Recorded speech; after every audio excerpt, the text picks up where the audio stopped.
What's up, everybody? You're going to have to let me know if this audio is okay or not. We are using a new software. What's up, Jacob? Mayhem, what's going on, man? Got John with us today. What's up, John? What's going on? How's the audio, guys? How's it doing? It's brand new stuff. We're trying to get it a little more professional. Happy Mother's Day to all the ladies out there. Yes. First and foremost. Happy Mother's Day to all. Yeah, man. Happy Mother's Day. John and I are not thrilled. We couldn't be home to enjoy Mother's Day with our baby mamas, which is, you know, audio's low. All right, let's get, I can't believe that with my big mouth. Let's see if we can get that up there. How about now? How's your audio now? You might have to turn your volume up. This might be a little too loud. What's going on, everybody? What's going on? Okay, audio sounds good. Good deal. You guys got the music, the background music? So I moved over from StreamYard to OBS software. And don't get me wrong, guys. I want our experience to be, it's loud. Okay, let me turn it down. I want you guys' experience to be as when you guys watch the channel, I want it to be as professional as possible. So StreamYard started getting way too expensive. I mean, StreamYard got ridiculously expensive. And so I decided to move on to OBS. So I'm still trying to learn this. So if it looks bad, I'm sorry.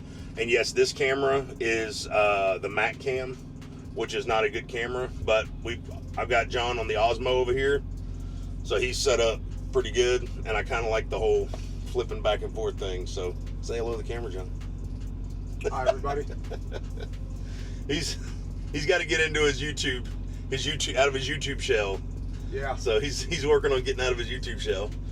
So D Cross says, "Don't feel bad. I didn't make it home either." I know, guys.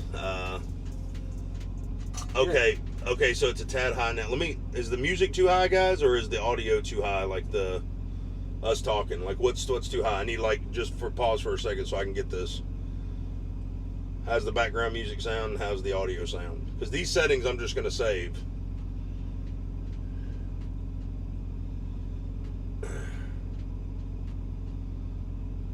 Just need one answer.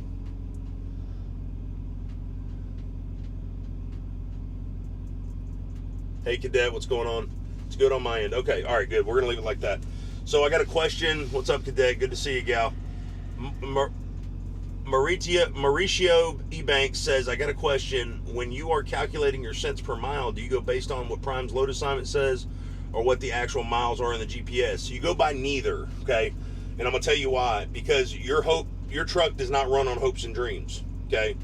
So the dispatch miles are always going to be different from your actual miles. And your actual miles can only be tracked by your odometer, okay? Can't be tracked by your GPS, can't be tracked by, because you got to think, every time you guys pull off somewhere or you pull into a truck stop or something, what's going to happen? You guys accumulate more miles, and it could be just 2 or 3 more miles per trip, but that's accuracy, and that's what matters with your numbers, which is why you guys should check out O.T.R on the revenue. All the links are in the description. This is a financial management software for your trucking business. So guys, you can plug in every time you finish a trip, start a trip, go to fuel, your mileage is all calculated within the software. So O.T.R is very important. So, but yeah, you guys have got to got to be accurate. Your truck, doesn't matter if it's dispatch miles or whatever the case may be. Most trucking companies will not pay you on actual miles if your company, and they won't give you actual miles listed on the dispatch. So if you have a 1,000-mile dispatch load, I can almost promise you're going to totally travel probably 1,060 to almost 1,100 miles for that load. That's a big difference. And guess what? You're still using tires for those extra 100 miles. You're still using oil for that. You're still using fuel for that. You're still using anything you might need, glad hand, seals, lug covers might fall off your truck. You might need to top off power steering fluid. I mean, your truck is still rolling for that 100 miles. So make no mistake, and you're still using the diesel for it too. So make no mistake, you're paying for those 100 miles. So whether you're getting paid for them or not. Now, it's another shady thing in the industry. And there's a lot of different things like lumpers and stuff like that. It's just garbage. So But Mauricio, thank you so much for your comment, man. I really appreciate it. Let's see now. You're good. I have you at like 75%. Sorry, Jacob. And you still never called me, by the way, man. I missed you yesterday. You missed me today. It says, can Prime cancel your contract anytime it fits them? Little Joe, let me tell you something, man. This is the problem with a lot of guys that come to Prime. You guys come in, and John, chime in whenever you want to, okay? You guys come in, a lot of guys, I'm not saying you, but I'm saying a lot of guys come in looking for problems, okay? I've heard so many guys that come into Prime and they say, well, if this happens to me, I'm going to do this, and if this happens to me, I'm going to make sure that this person feels it and all. Like, bro, that's the wrong attitude to have, period. It doesn't matter what company you go to, especially Prime. Prime will cancel your contract, number one, if you are extremely unprofitable, okay? Number two, if you're extremely unsafe. And number three, if they feel like you're a liability to your safety, other safety, their safety, or the customer's contracts. If you go looking for problems, you will find problems, okay? Your goal should not be to be looking for problems. Your goal needs to be looking for solutions, okay? That's right. For your goals, your ambitions, and whatever you want to do. If you guys come into this industry and you think, well, somebody owes me something and this is how it's going to be, and bro, don't even come to trucking, I'm telling you. Because the only thing you can control is that steering wheel. That is it. And that's all you can control. So good, but Little Joe, they will cancel your contract if you're an issue, you're unsafe, you're unprofitable, you've had a lot of claims, you've had multiple citations or infractions with the law enforcement. I mean, you've had all kinds of your CSA score is affecting their CSA score. Your CSA points are affecting their CSA points. All this stuff comes into play. I mean, it's a huge thing. It's never just one factor. But I've never heard one person out of all these stories that I've read online. You know, and obviously social media is a great thing. It can be used for great purposes. But I've never heard one story where somebody was like, I just walked into Prime to get a cup of coffee one day and they told me to leave my truck. Yeah. Never once. I was under 10 cents a mile per gallon. I was averaging $2,200 take home a week solo. I've trained for them. I've done this. And they just didn't want me anymore. Never, not once. Guys, you got to remember something. When you guys are reading these stories online, okay, there's three sides to every story. His side, Prime's side, and the right side. And only God knows the right side. Don't forget that, okay? So take everything that you hear with a grain of salt, even on this channel. Take everything you hear with a grain of salt and do your research, okay? Figure it out. But guys, I can promise you, Prime's been in business for a long time, and it's not because they screw everybody and kick them out of their contracts or their trucks. So I'm not saying people haven't had bad run-ins. I'm not saying that there haven't been instances where, hey, man, maybe the driver was in the right and he shouldn't have got done that way. I'm not saying that at all. I'm saying don't be that driver. Do everything in your power to be safe, efficient, proactive, okay, and productive, and you won't have any issues, 100%. Prime wants you guys to be safe. They want you guys to be profitable, okay? You guys are representing them, okay, just like they represent you. You got to understand that. So Prime's not the best company, but Prime's not the perfect company unless it's the perfect company for you. There's a lot of great companies out there, guys. Prime's not the only one, I promise you. Question, I am with Rhode Transport, just finished GY CDL program. I'm now on my own. Prime says in 6 months I can come lease there. Rhode says it's a year. My goal is to lease. What would you do? Thanks. Expediter guy, this is the thing, man. Number one, figure out what your goals in trucking are. What is your ambition in trucking, okay? Do you want to just get the best company paid position, okay? And the best home time, the best benefits, and wherever. And that has a lot to do with location, where you're at. Do you eventually want to own a truck, okay?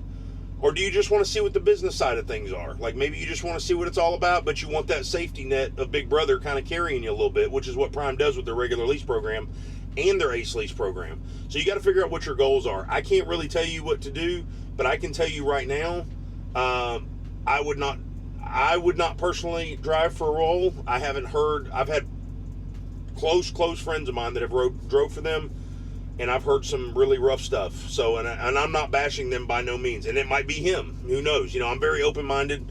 I try to look at all angles of everything, but I don't think I can really say what I would do. If I was going to do that, I would have already done it. Let's put it that way. I'm in my 9th year in 7 days with Prime. So, and you guys see I'm still here. So, I don't know what else to tell you. So, yeah, I mean, I think that's going to be a personal decision. Right. You know, Exactly. And just like it was for me. Yeah. Yeah. What made you come to Prime? And don't say Freight Skater Trucking or Freight Nation. I don't want to hear that. Okay. No, a lot of it is financial stability. Right. Okay. Yeah, security. You know, life changes. Life takes many, curveballs that get thrown at you, and sometimes you need to alter course and do something different. Right. And that's what we're doing. Gotcha. You know, so. Heck yeah. Man, thank you so much for your comment there, Expediter guy. Did we lose the audio on this? Nope, there it is. It's just really low. Let's see. Oh, black. That's a gray cat. That's not a black cat. No, we're safe. We're safe. We're in the alley right now, guys. I don't know if John. I don't know if you can rotate your camera so they can see it. Can you rotate it around? Will it rotate? Will the Wrong way. See if it'll go all the way. I don't think it'll go all the way. Oh yeah, there it is. Okay. No, you went too far. I'm trying here. You went too far. Okay. Well, it's actually not. So you can't kind of see. We're in an alley, like waiting on the. You're looking at the pillar now. I'm trying. We're next to like a grocery store or something like that. This is my first time. Dude, I gotta get you a hat with like the propeller on your head. Like you're just over there just with the camera, just whipping it around. We have too much fun out here, guys. I didn't go to school to be a cameraman. He's no cameramologist. Yeah, definitely not. Oh my God, man. Let's see here. So D-Cross says, I work more on my end of pay period gross than pay per mile. But if the pay period, I guess you're saying pay per mile is really low, I decline it. Well, see, D-Cross, here's my thing. My process with accepting or declining loads, because if you've done your research for Prime, you understand that you can't control everything. I can suggest to my fleet manager, hey man, I'd love to go to Miami this weekend. It's okay, no problem. Let's see if we can get you to Miami. Doesn't mean that I will end up in Miami. I might get to Orlando. I might get to Jacksonville. I might not get to Miami. But here's the thing. There's several factors for denying or accepting a load that you have to realize with any company or if you're by yourself. Obviously, rate per mile, total revenue. If you have a benchmark set for what you want to achieve every single 24 hours, in my personal experience in trucking, even with Prime, which everybody says, oh, it's cheap freight. We make good money here, okay? For what I would think, it's more than I need. I'm blessed with more than what I need, I promise you. So God allows me to have more opportunity than what I really deserve. So as a solo, you need to be at the 750 benchmark every 24 hours, minimum. Obviously more if possible. And as a team truck, you need to be around the $1,500 benchmark every single 24-hour period minimum. So that's a factor. So if you have that in your mind, you got the rate per mile. Where do you need to be? Is there something the truck needs? Do you have to stop and get a DOT inspection? Do you need to swing through Prime and get tires? Are you trying to go home? All these factors. What's the weather like where that load's taking you? It might be, you might get shut down for 3 days. You never know what's going on. It might be running through Wyoming. So guys, you got to remember, there's a lot of different factors in play than just rate per mile. You got to open your mind, open the spectrum up. You can't just say, man, that's the way it is. I'm going to pinpoint it, and that's exactly what it is. So Robert says, my stepdad's been with Prime for 16 years. That's awesome, man. Heck yeah. That is cool, man. I like that. Yeah, I met a driver at Pittston on day one.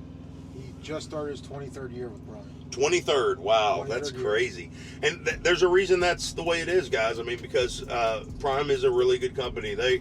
There's never been one thing. Jay Tiller, what's going on, man? There's never been one thing at Prime where I've asked for, and they said no, not doing it. Just not going to happen. They've always said, hey man, let's figure out how we can get this done. Let's see if we can get it knocked out for you.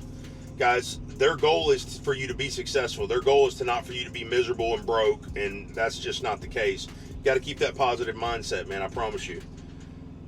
Jacob says, in regards to canceling contracts, can Prime pull the contract with Success Leasing or just carrying for Prime? No, well, you got to understand, Prime and Success Leasing go hand in hand. So you can't lease a truck from Success and not be at Prime. You got to remember that.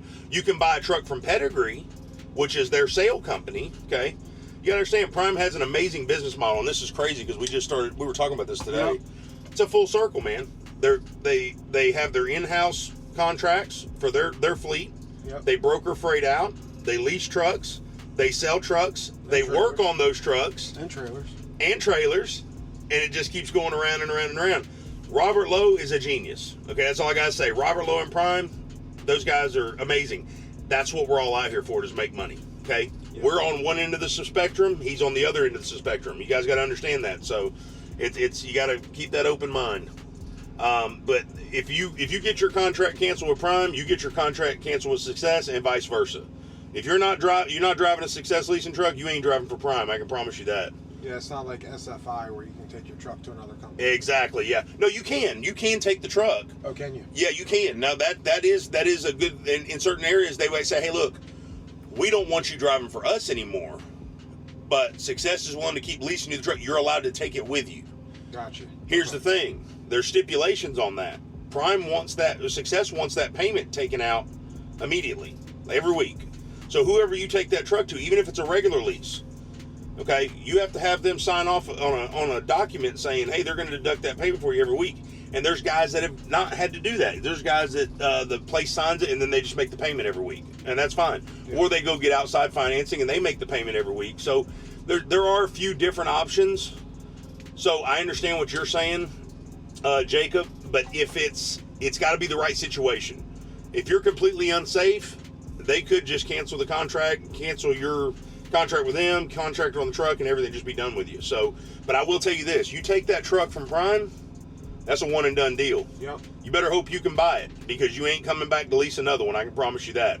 Once you cut, Prime's like the mafia, bro. I'm gonna go ahead and tell you, they are like the mafia. You're either in or you're out. Like, that's all there is to it. So if you guys go to leave Prime, make sure that you don't burn bridges, because that's the last thing you want to do. Let's see, guys. Before we continue answering any more questions, because I want to get to the chat. So John got on the truck right after Aaron. He went into orientation. What was it, the 5th?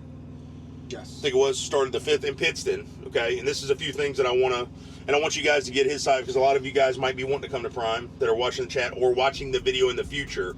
I'm talking to you, future people. Okay, so John, when you came in the 5th, he lives in Delaware. So Pittston was closer for him.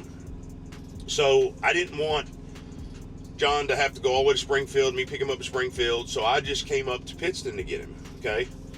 And no problem. We ended up getting a load to Goshen, New York, which was like probably 88 miles away from the terminal. It was nothing. It was nothing. So I was able to empty out and go straight to Pittston to go get him. And he had a 3-day orientation. By lunchtime on Wednesday, you were out of there, weren't you? Yeah, I was done. I was cleared and ready to go. Nice. Okay, awesome. So here's the thing that we learned. John and I both learned together. If your trainer, the rule of thumb is, if your trainer picks you up from a terminal, if they're not doing your TNT and PSD, your PSD and TNT, you have to test at that terminal. If your trainer picks you up from a terminal and they start testing you at that said terminal, you have to continue testing there. You can't test anywhere else. And here's another good little rule of thumb. Springfield, Missouri terminal is the only terminal that you can test for your CDLA, all 3 parts, the pre-trip, the backing maneuvers, and the road test. If you pass any of those parts, when you and fail another part, when you retest 48 hours later, you do not have to retest the parts you passed. If you go to Pittston, Pennsylvania, or you go to Salt Lake City, Utah, you've got to retest the whole test every single time. So you guys got to remember that when you're coming into the terminal. What terminal do you want to? You can come into any terminal you want, and you can test at any terminal you want, as long as you have a trainer that's going to be able to do everything with you. Now, if you got a guy, if you're just going to be an in-house pad trainee, pad student, you're just going to get a CDL, you're going to get passed, by a pad trainer, then that's fine. You just test there, and then you get your TNT trainer, and you're good. But John and I we'd built up a relationship for about 6 months, and You know, on and off the phone. He found me on YouTube, found me on social media. And I can't do this with everybody, man. I wish I could train everybody. Don't get me wrong. I've got another gentleman that I've been dealing with for a long time, and he might be watching right now. But I can't do this all the time, guys. You know, I mean, it's not. Man, Prime doesn't necessarily endorse that. They don't like us farming our own students. To say, I don't know. I don't really know any other terminology, but to say that, I mean, that's really what it is. Yeah, they don't like students headhunting for trainers. Yeah, and they don't like trainers propositioning trainees. You know what I'm saying? Because, like, I've heard, like, as far as the referral program goes, you know, I've heard of guys saying, well, if you don't use my referral code, I can't train you. And then these guys get to the terminal, and they're like, oh, he can't train me? He's already got a student. Like, what's that all about? You know, I thought he was going to, you know, so, guys, that's why I don't pay him for referrals. That thing is in the corner. It's in the corner of the video. But I'm never asking anybody for a referral. You know what I'm saying? The referral program's there by Prime. Of course I'm going to use it. You know, just like if the government gives us another $50,000 tax credit, of course I'm going to use it. You know what I'm saying? But the bottom line is I can't promise you anything. Just like Prime can't promise you anything, except for $900 guarantee a week while you're in TNT. So you got to understand, guys. But a referral is important for one thing. It makes you stand out on paper. When you guys have a referral on your application, your recruiter looks at that. They want, and I'm going to do a whole video on the referral process. I've been meaning to do this for a while. If you're not using mine or somebody else that you watch on YouTube, find somebody's. Go, like, I think we talked about this the other day. Go to a truck stop, find another Prime driver. Say, hey, man, what's your referral code? I need a code. Like, if you don't want to use mine, use somebody's. Because what it does is when you apply to Prime, they look at that. You guys have a couple things that you guys might not understand. Number one, your application is only good for 30 days. Number two, Prime only has a set amount of drivers that they want per recruiter. So if your recruiter has 20 drivers maximum that he needs to get that month, guess what? He's looking for 20 drivers. Which ones do you think he's going to put at the top of the stack? Yep. The ones with the referral codes. Why? Because you guys have already been networking. You've already done your research. You're not just somebody coming into Prime just to try it out. No, you've actually talked with people. You've conversed with people. You've done your homework. Yep. So they know that right off the bat, you're going to be the guy that's probably going to stick. You're going to be the guy that probably stays. That's why the referral code is so important, guys. It's not about the bonus the driver that's bringing you in gets. It's not about promising you that you can get a trainer. It's the simple fact that it helps you guys overall from the start. Yeah, get in. So, exactly. Of course, the bonus is nice. Let me see if I can get hold on, I'll give you guys a picture real quick. Let me see if I can get one in here. I'm going to let John sweet talk you. He's been known as the songbird of his generation. I'm going to let him talk to you for a minute. Well, you also got to remember that when recruiting calls you, they're going to ask you what you know about Prime. Right. So it's kind of like they're putting you on the spot and they're quizzing you. Yeah, exactly. You know, and on top of that, another fun fact. So they told us last month, and they showed us the stats. There was over 1,400 applicants last month. Wow. Just for Prime. 1,400. And out of the 1,400, I think 100 had referral codes on them. Really? So 1,400 people took the time to fill out the 10-minute application. I mean, it didn't take me very long. Yeah. You know. But if you're going to come to Prime, do your homework. Yeah. Make sure your stuff's on locked up tight, because dude, you need to tell them about all that. I'll tell you right now, if you're worried about if they do a hair follicle test for the drug screen, I've never understood that. Prime is not for you. I've never understood that. Do they do hair follicles? Do you guys do hair follicles? Bro, if you got to ask if they do hair follicles, you don't need to be driving a truck. That's all there is to it. You need to go back to Bend, Oregon, where all that stuff's legal, man. You can get away with it. I'll tell you right now, I don't know how they do it. Well, I do know how they do it. But didn't know that some of that was recorded. What's that? What's recorded? But they knew every job I have ever had, except for one job. Oh, wow. Which was the fire department. They knew every job I've ever had, all the way back to 2000. Oh, wow. So they found out, bro. Now, you don't have to disclose stuff. On your initial application, you only disclose 3 years. Right. But when you get there, when you get to the hotel the night before orientation, and you do the paper application, you have to put down 10 years of work history. Oh, wow. Now, if you don't have 10 years, that's fine. Yeah. You have to fill in the 10 years with references. Okay. But trust me, when they do their homework, and they will call companies that you worked for 10 years ago. Yeah. You know, and I'm not sure, because every state's different, so I'm not sure what every state can disclose and can't disclose and all this other stuff, but Yeah, they're really big on transparency on our end. Like, if you hide something, bro, they're 9 times out of 10 they're gonna find it. yeah, no, don't hide something, because if Right. you hide something, that you're getting a ticket home. So, Right. and they made that very clear on day one. You know, and I'm not going to go into specifics because it's, you know, me and you talked about it, but I'm not going to put people on blast. If you come into an employer, whether you're going to be an independent contractor or not, you're still representing that organization. Right. You know, dress appropriately. You know,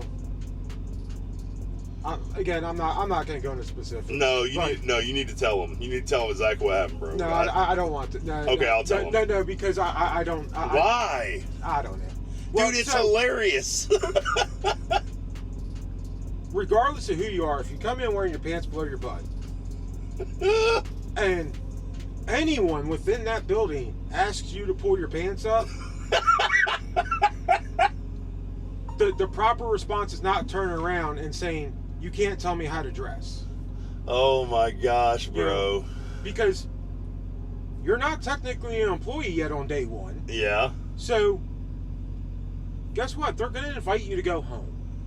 You know, because if you're coming into their building dressing like that, Yeah. how are you going to dress getting out of their truck at a receiver or at a shipper? You know, how's the general public going to see you when you're getting out of the truck Exactly. looking like this? You know. Here's the referral program, real quick, John. So, guys, I want to point this out to you guys real quick. I'm trying to get it to where you guys can see this. So, the driver referral program, and like I said, we're going to end up doing a video on this. Driver referral program is $100 when a referred driver hauls their first load. Okay, so when I don't get anything like from you, because John used me as a referral. I don't get anything from John until he hauls his first load. I didn't. Oh, you didn't use me as a referral? Okay, never. All right, he didn't. Okay, so I was wrong. I see how quick you get sandbagged in trucking, just like that. That's what I get for assuming, because I made an ass out of myself. So, but when John hauls his first load, I get $100. Okay. Yeah. Now, you earn $500 when he stays. I'll earn $500 when he stays for 30 days. So you guys got to understand. By this time, John has been at Prime for his training. We estimate is going to take 9 to 10 weeks total, and then 30 days after that, so another 4 weeks. Okay. So by the time he hits the 14-15 week mark, that's when I've seen $600 worth of referral money. Okay, takes 15 weeks to receive $600 for the referral program. Okay, this is me and this guy talking for months. Okay, and once again I never asked you to use my referral code. $600? Huh? Yeah. 600. Yeah. You gonna find out? That's $40 a week. $40 a week. Okay. So he's already eaten $40 of food since he's been on the truck. Way over it. Whoa, since he's been on here. So you see what I'm saying? This is what you got to invest, guys, to get this $600. You know what I'm saying? I don't know about $40. Hey, we just got, dude, it was Popeyes today. Come on, man. That was $34 of imaginary TA bucks. And if you have a good trainer. Which he doesn't. he doesn't have a good trainer. He will teach you the system. Yeah, on how to get around things for your benefit. Yeah. Let's put it that way. Like not spending your money that you're sending home to your wife and kids. Spend his money that he's supposed to be sending on his wife and kids. to buy food on the road. You know? Oh my God. Like today, we ate well, I mean, I didn't eat very much. I got full quick. Tora, thank you so much for the super chat, but please, guys, listen, yeah. I love you guys, and I appreciate all the support, but do not super chat. Yeah, you guys are just paying YouTube. Save your money, guys. Use it for your families. Like, I promise you, I don't do YouTube for money. So, you guys, I appreciate it 100%. Much love. Thank you so much. But I promise you guys, don't waste your money on YouTube, okay? Why do you think I'm using free streaming software? I'm too cheap to buy it. I'm not going to buy it. I'm not going to buy something that I'm doing to help somebody. You know what I'm saying? If I'm gonna spend money to help somebody, I'm gonna spend money to help them immediately. Yeah. It ain't gonna be to do a streaming software. So, but thank you so much. I really appreciate it. And Tora, I see your comment. I'll get to you in just a second. So anyways, let's get back to the driver referral real quick, guys. Because, okay, $500 when the referred driver stays 6 months. So now I have to wait another 6 months to get another $500. Okay, go ahead and tally that up. You want to see how much I'm making per week off of you? So now we're at hold on, we're at $1,100 total for that's 15 weeks plus another 6 months, which is what 6 times 4. Let's just say 24. So that's another 41 weeks total. So 1,100 divided by 41. $26.82. Oh, it's going down. We went from $40 a week to $26 a week. All right. So now earn $1,000 when 3 drivers stay for 6 months. So if you have 3 that have stayed for 6 months, you earn an additional $1,000. Yep. So now you have 2,100 divided by, what was it, 41 weeks? So what's 2,100 divided by 41 weeks? $51 a week extra. Okay, and then you earn a quarter cent per mile on every mile the referred driver turns after 6 months. So that's what we're looking at right now. So John will net me total if I have 2 other drivers stay within 6 months within his 6 months. He will help net me total an extra $51 a week.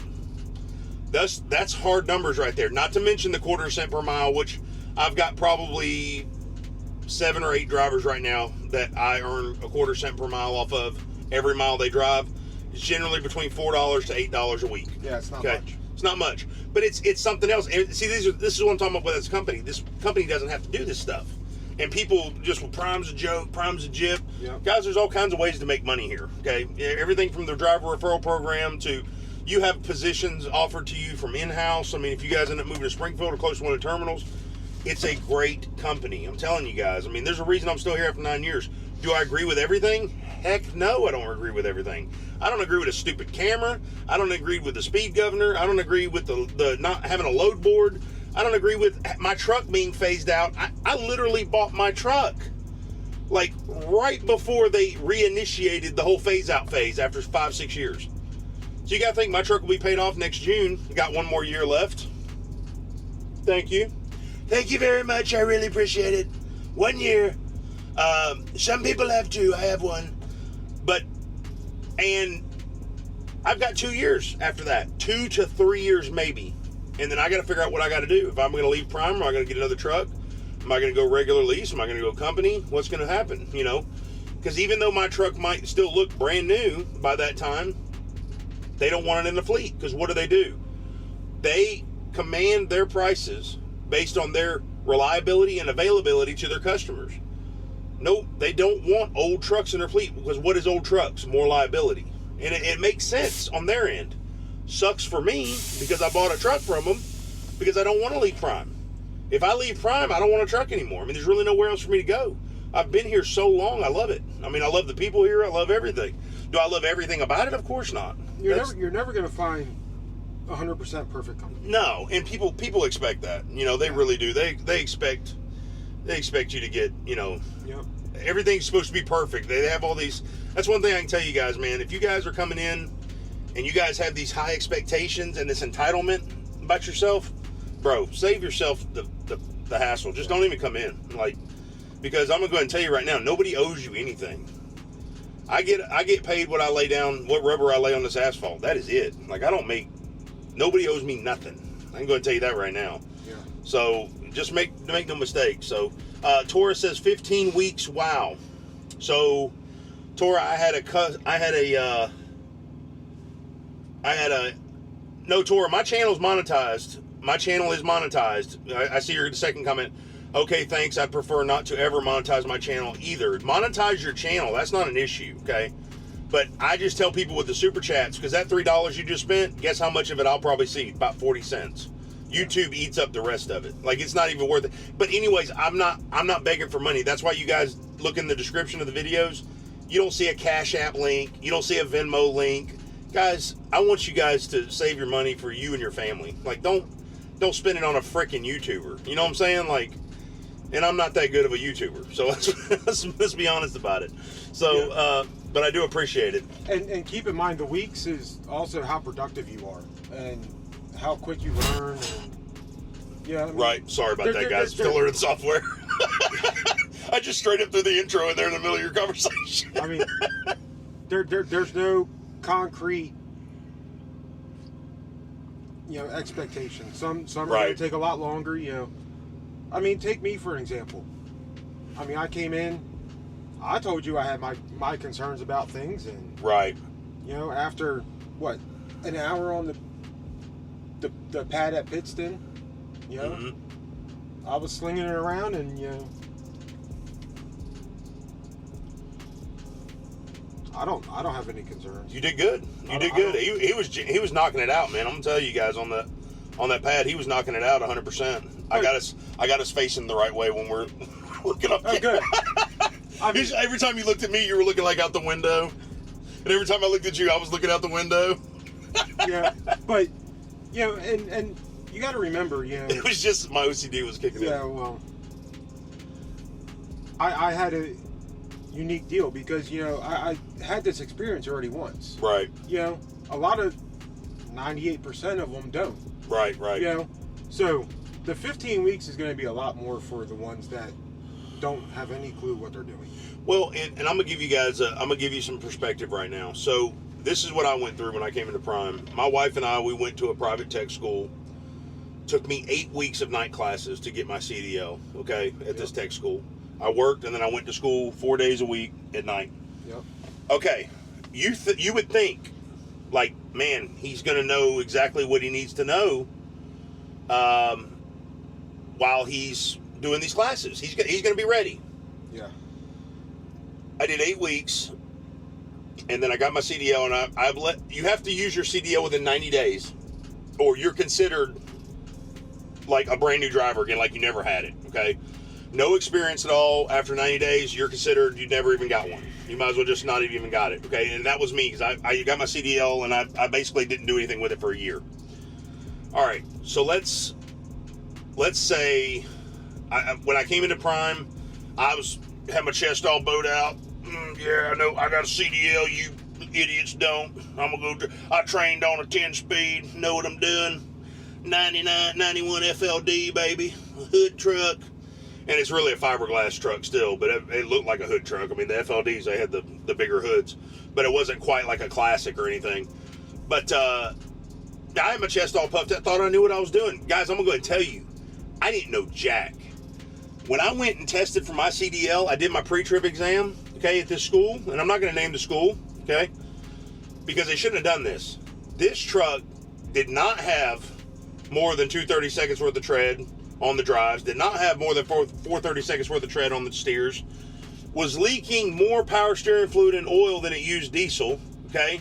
You literally, I mean, I got down to the power steering gearbox. I'm like, power steering gearbox, properly mounted, secured, not cracked, bent, or broke. Well, not leak. Well, it is leaking, sir. And he's like, no, it's not. And I'm like, sir, yes, it is. He said, son, if you want to pass this exam, it's not leaking. I'm like, yes, sir. Like, I get to Prime, and I had to relearn everything because they didn't teach me anything. Guys, let me tell you something. One thing Prime has on lock is their training program, okay?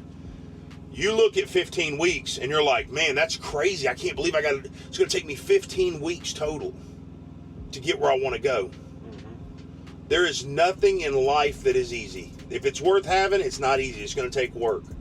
Those 15 weeks give you real life experience with that safety net of having somebody in the cab with you all the time, got your back. Yep. They're watching you. They're in it for your benefit. They're here for you. Those 15 weeks, this is what I try to say about brand new drivers that are stuck at the pumps or they're stuck at shippers receivers or taking a long time. These old cats, idiots like me, they start, man, what's this guy's problem? He's been there trying to back into that spot at that dock door for 30 minutes. You guys don't know what that guy's experienced. You don't know what he was taught. Yep. For all you know, he took a 4-day class, paid for it, and thinks that's normal. They literally tell you, you're ready to drive a truck now. You're good to go. You don't know. Perception's everything. You don't know what he sees. You don't know what he's been through. Or she. Okay, because I know some of you gals out here, you guys are toughing it out on the road. But you guys have no idea. So instead of getting mad at the guy or raising hell with him, why don't you get out of the truck and go say, hey man, do you need some help? You know, is there something I can do for you? Maybe he's staying at the fuel pump trying to figure out how to even fuel. Maybe nobody showed him. You have no idea what's going on. Maybe the guy just wanted some Fazoli's.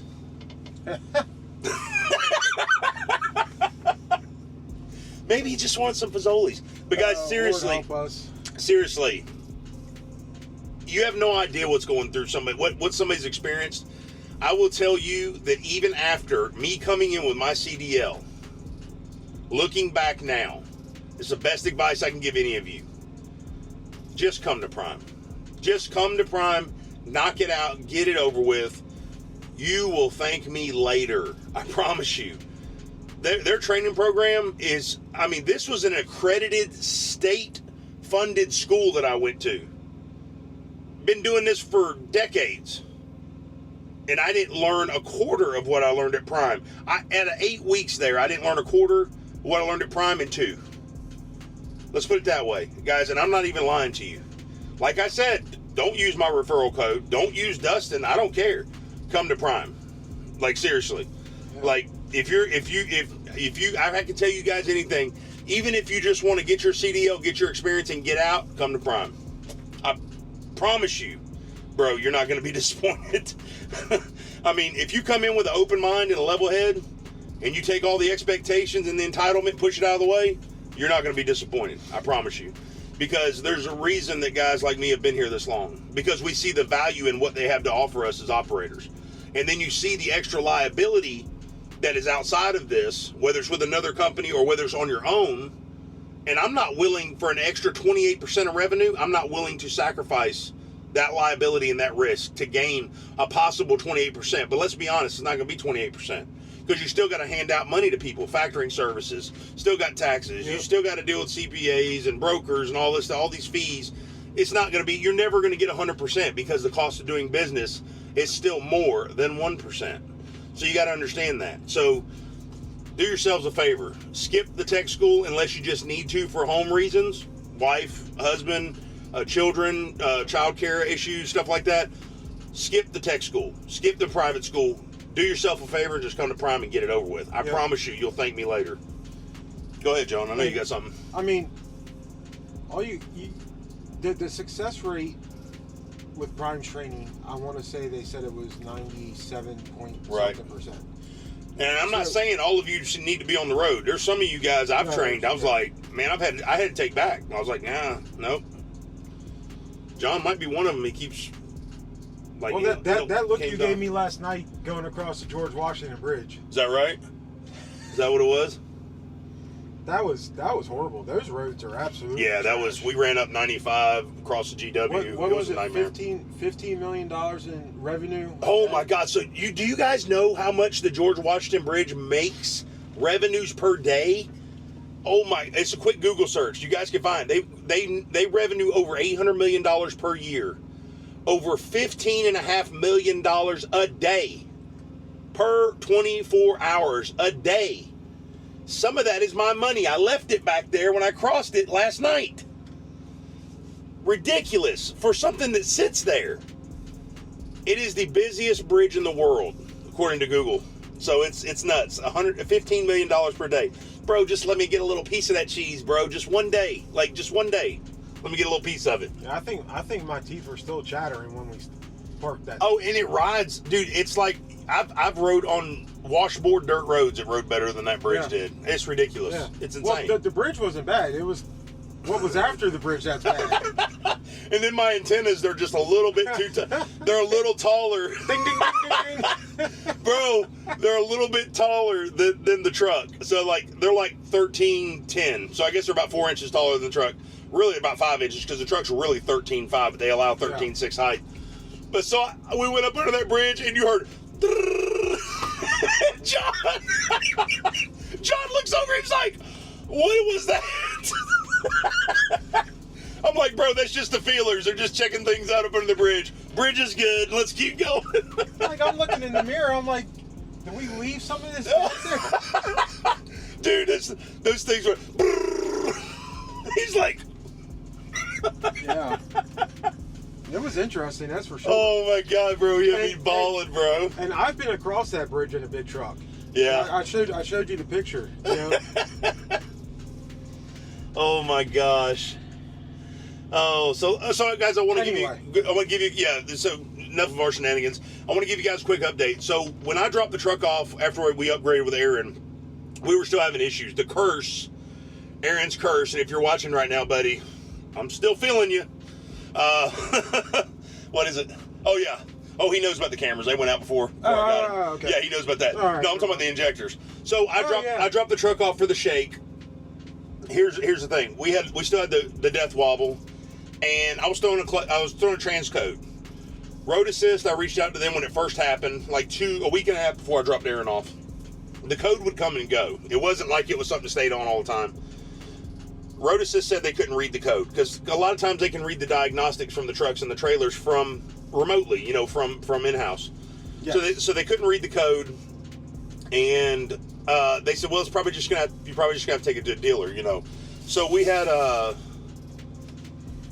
the dropped Aaron off.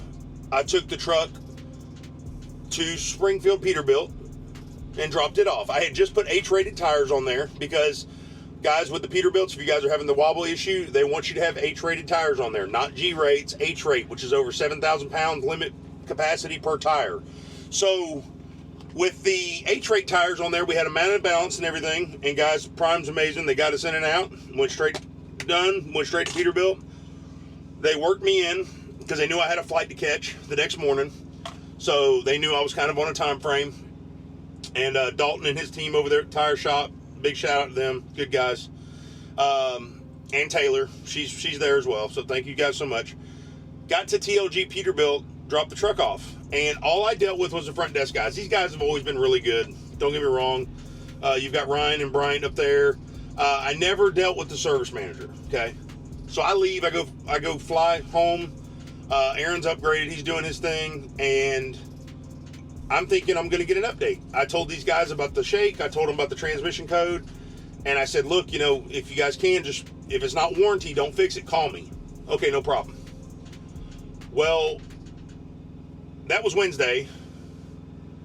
I'm home on Monday, and I'm just sitting around, grilling out, laying in a hammock, and I'm like, let me call and see what's going on, because I haven't heard anything. So I call Peterbilt, and they say, hey, yeah, man, we got your truck finished. I'm like, really? So that's insane. I said, because nobody told me anything. He's like, yeah, the shake was just your tires look wobbly. And I said, well, wait a minute. Whoa, my tires look wobbly? What does that mean? I was like, dude, they're 2 brand new tires. I just put them on. He's like, yeah, you might have to see if Prime can rebalance them because these look wobbly. We jacked it up and we spun them. They look wobbly. And I'm like, I've been in automotive since I was 11. Okay, I managed a salvage business, two salvage yards, auto recycling. I have never once looked at a customer and be like, man, I know what the problem with your car is. Your tires are wobbly.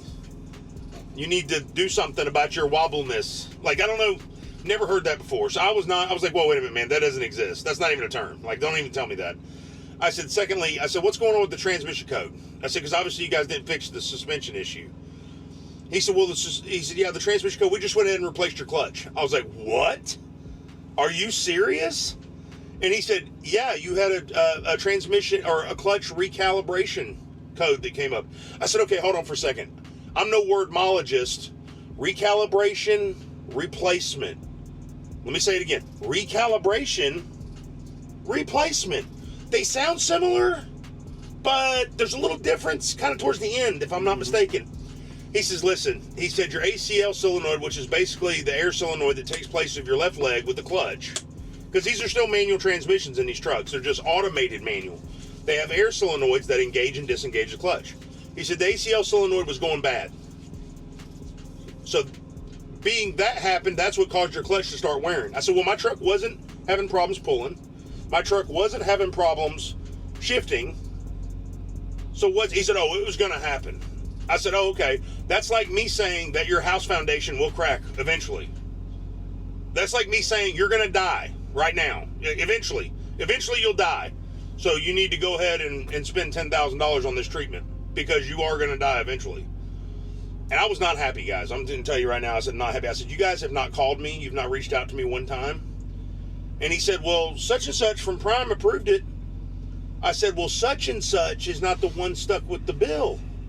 Such and such is not the one that has to pay $5,000 or a $1,366.29 truck payment every week. Such and such is not responsible. So why was I not called? Couldn't get an answer. So I said, you guys, you need to get that truck back in there, fix that shake. If it's not warranty, you need to call me. I'll be there Wednesday.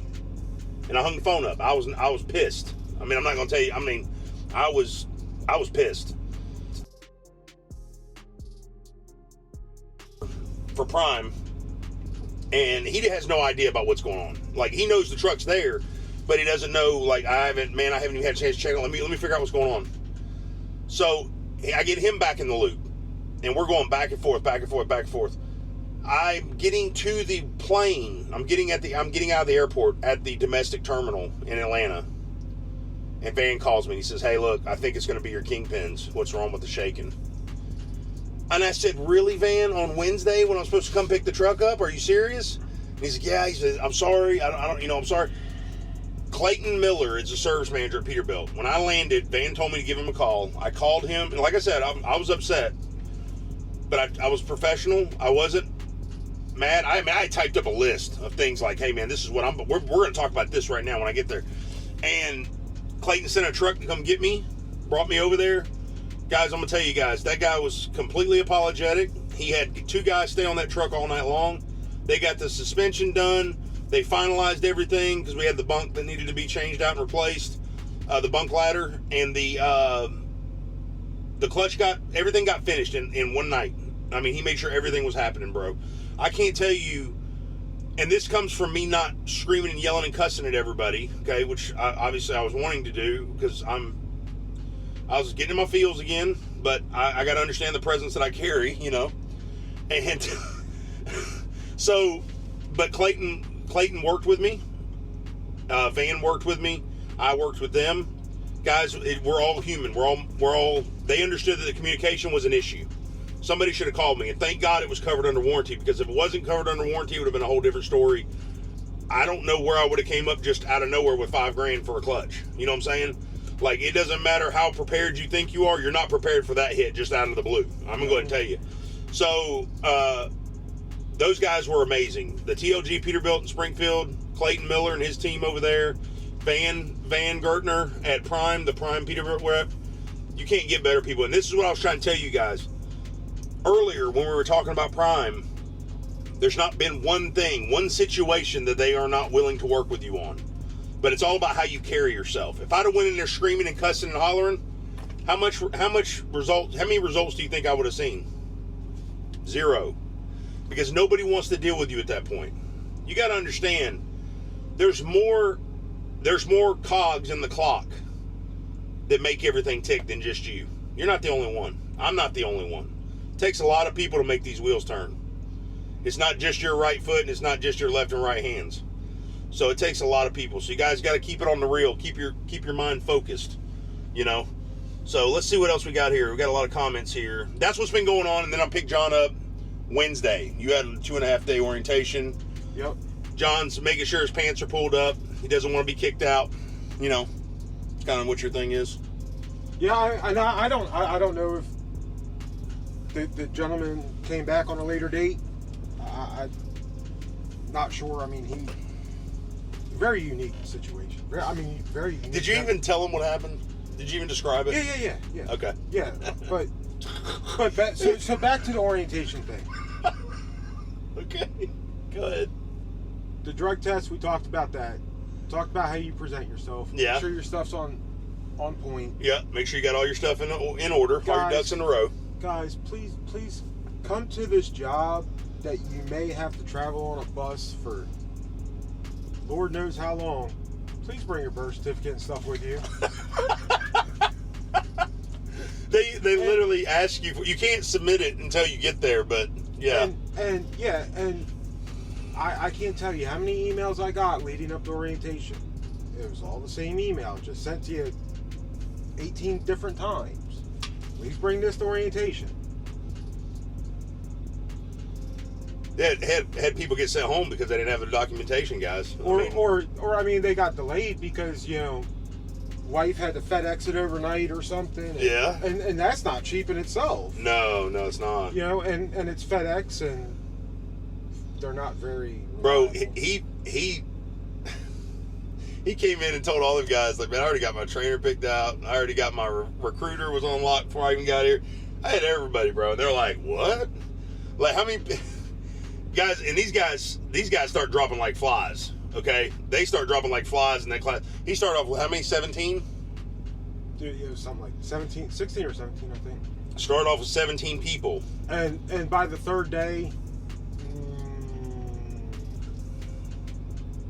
I'm trying to remember what the actual count. And I mean, I'm doing it all by memory and who I saw. I would say there was half.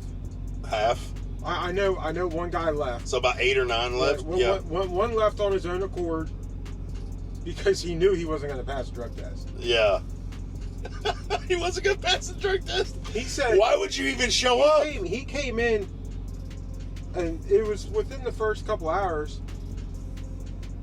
And they said, hey, these are the people that were still waiting on their drug screens to come back. And and they were honest. They're like, hey, don't get concerned. Sometimes it takes time. Yeah. Because there's a lot of guys that were putting that orientation like last moment. Right. Like they applied that week before. Right. So it wasn't a huge concern. But this guy got up and said, well, he goes, I can tell you what's on that drug screen. He's like, I'll see y'all later. Oh my God. Why would you even show up? Like, dude, Prime's gonna find out. That is so crazy. I don't understand. And your job history doesn't have to be concrete. Like, it's okay that you got fired from somewhere. Right. They just want to know if you're being honest about it. Right. And keep in mind, I mean, depending on what you did, like if you stole $5,000, I mean, Prime's not going to trust you with a $200,000 truck in. Yeah, for sure. God knows how much in freight. Because they're not just looking for you guys, your history and stuff like that. They're looking for your character. They're looking for your integrity. They want to see what kind of person you are. They really do. They pride themselves with that slogan, driven by the best. They want the best. Okay, so you guys bring your A game. Because believe me, there's a lot they bring their A game. There's a lot they have to offer us. So as operators, let's go through a couple of these comments real quick because we're way behind. Yeah, go for it. Tora Helm says, what would you like to do once you depart trucking? I'd like to go fishing and spend time with my babies and my wife. That's what I'd like to do. I want to make enough money that when I'm done driving, me and the wife can just enjoy life. Enjoy each other. And once all the kids are out of the house and like after we've been grandma and grandpa for a while, I'd like to maybe get back into trucking, and maybe just go enjoy it with the wife, not be pressured or stressed because I enjoy trucking. Trucking was the first thing. Like, I was good at cars, don't get me wrong. I was really good at cars. I did a lot of custom work, Lamborghini doors, sound systems, all that stuff. I've done all that stuff. And custom body kits, I did a lot of body work, custom molding, hood scoop, stuff like that. I've even built cars, like literally built them from the ground up, custom kit cars and stuff. And we did a 61 Marks Mance dune buggy on a Volkswagen Beetle frame.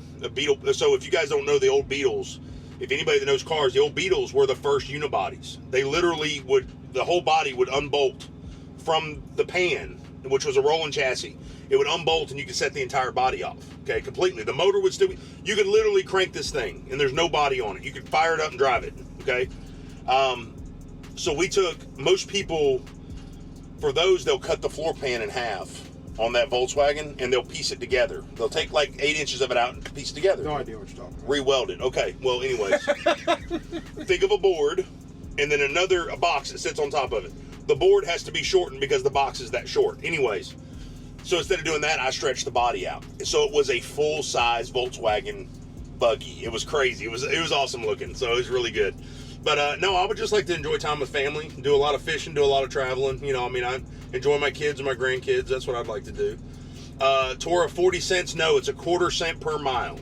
So a quarter of a penny. So four of those would equal 1 penny I'm making off of that driver driving. D-Cross says, I get my new truck at the end of May. If all goes well during the transfer from one truck to another, I plan on taking the training course. Heck yeah, man. That's awesome. Brent says, I start my first class tomorrow on my journey to get mine from Arizona. God bless you, Brent, man. Good luck, man. If you need any help, my contact info is in the description. You guys can always message me or whatever, and I'll do my very best to help you guys.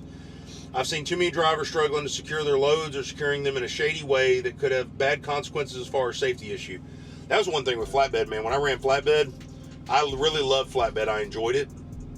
But it was really hard training guys, because not only were you trying to teach them everything about trucking and everything that's involved in your daily life out here in trucking, you got to teach them how to keep that load on the trailer too, you know, and teach them all the legalities, all the rules and regulations. And I'm sure you got to be creative sometimes too. And yeah, exactly. Figure it out.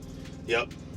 So, Prinny Jr., and I know this guy right here. He's a super good guy. What's up, Jamal? Good to see you. I work and will be taking classes on the weekend starting this week, and I know your situation, and I know exactly why you're doing what you're doing, so I agree with it 100%. Tora says, let's see here. Tora says, I'm learning a lot. I didn't know that about the CDL. Yeah, I mean, a lot of people don't know about that. It's crazy. Medulla Oblongata says, nuts and butts in your future. Don't know if I like that. Make trucking great again. That's what Jacob says. He says, make trucking great again. We've got to do it. I'm going to do it. I'm going to sign an executive order today to make trucking great again. You're going to see. It's going to be the best.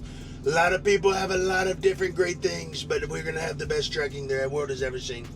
Prinny says, this conversation sounds familiar. Yes, sir. We just had it the other day.